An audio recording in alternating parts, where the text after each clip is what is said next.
Good morning, students. This is session 1 of 8th Standard Social Science, History, 5th Unit, Educational Development in India. Today, in this lesson, we are going to see how the educational system existed in India from ancient period to modern days. We are going to see in 3 different time period, that is from ancient time and then medieval time and then modern time. Let's see the educational development in India.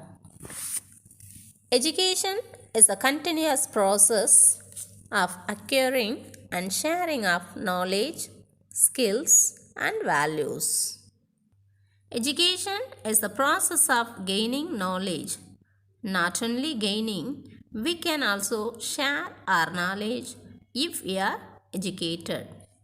Education is the foundation for a well-developed society.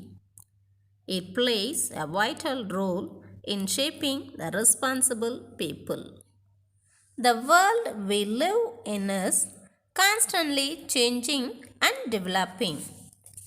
Because of the advancement in science and technology, the world which we live is constantly developing and changing. It is moving forward. So, to meet the challenges and to overcome the obstacles, we need to be well educated and to know the role of the education in the human development process. So, to meet the changes in the world, everyone should be educated. To meet the changes in the world, everyone should be educated. Now, let's see about the education in ancient India. How the education was carried out in the ancient period. The historical sources provide the information that from very early times the tradition of teaching and learning had been in vogue in India. So the historical sources it provides, sources means evidence. The historical evidence it provides information that in the early time the tradition of teaching and learning is most prominent in India. The literal meaning, the Sanskrit word Veda is knowledge, and the word derived from the word with, which means to know. Meaning of the word Veda is knowledge, and it is a Sanskrit word. The word is derived from the Sanskrit word with means to know. It emphasized on values such as humility, truthfulness, discipline, self-reliance, and respect for all creations. So the subject focused on humility, humbleness, truthfulness, discipline, self-reliance, to believe in oneself, and respect for all creations.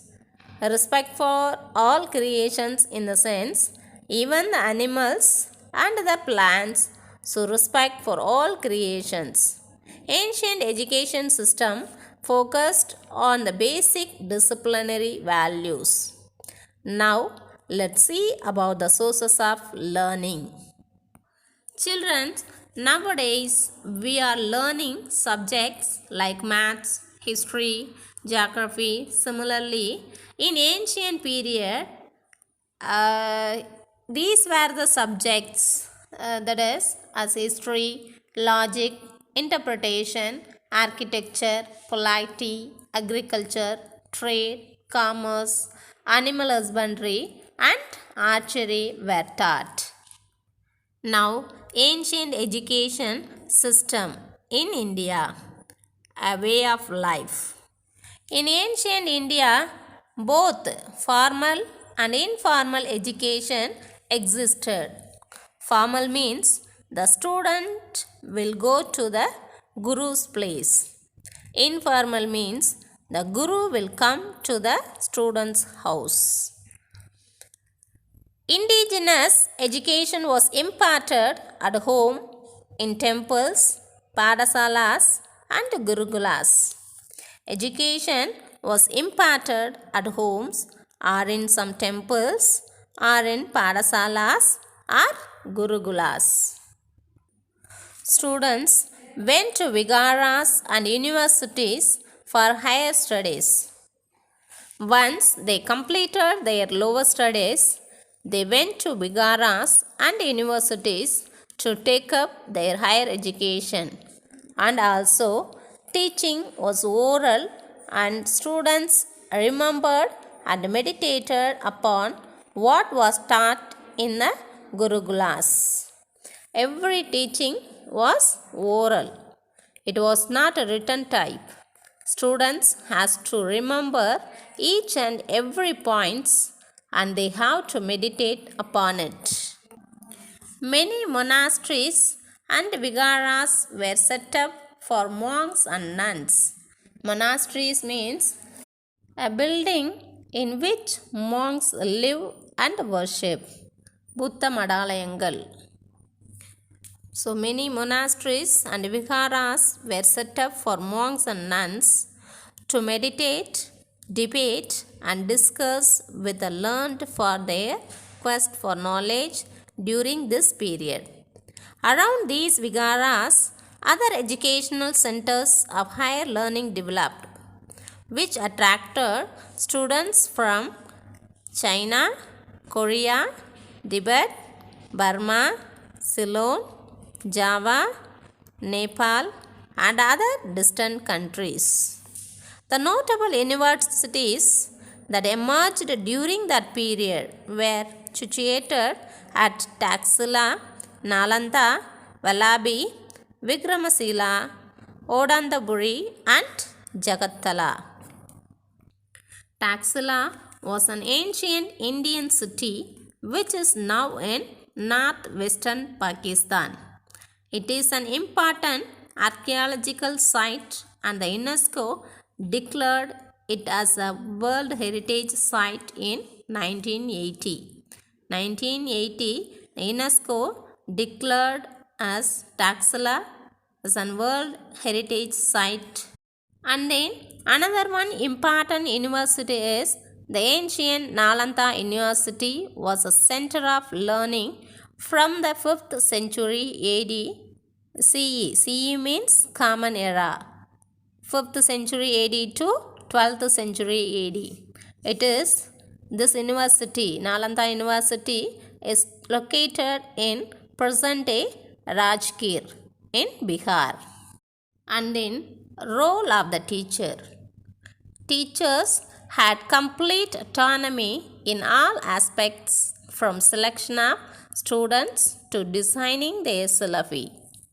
Teachers have the complete power in selection of students and also to design their own syllabus for education. When the teacher was satisfied with the performance of the students, the course is completed.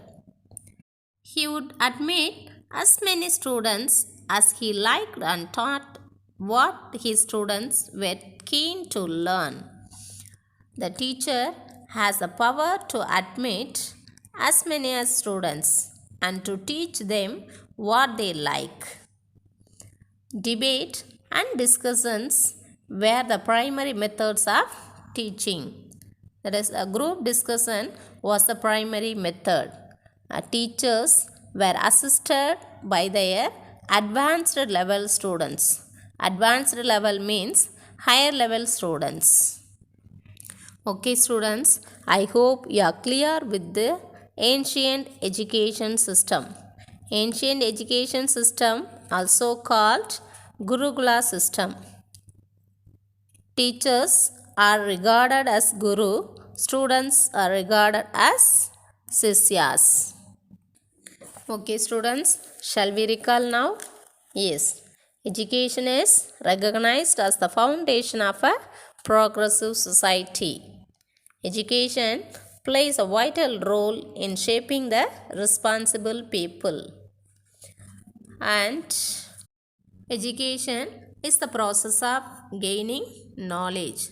Not only gaining, we can also share our knowledge if we are educated.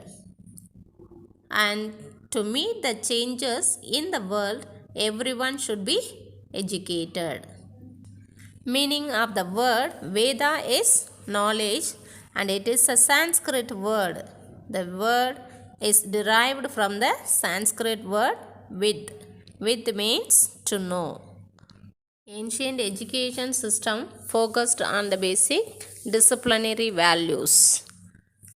In ancient India, both formal and informal education existed. Formal means the students will go to the guru's place. Informal means the guru will come to the student's house. And then role of the teacher. Teachers had complete autonomy in all aspects, from selection of students to designing their syllabi. Okay students, thank you.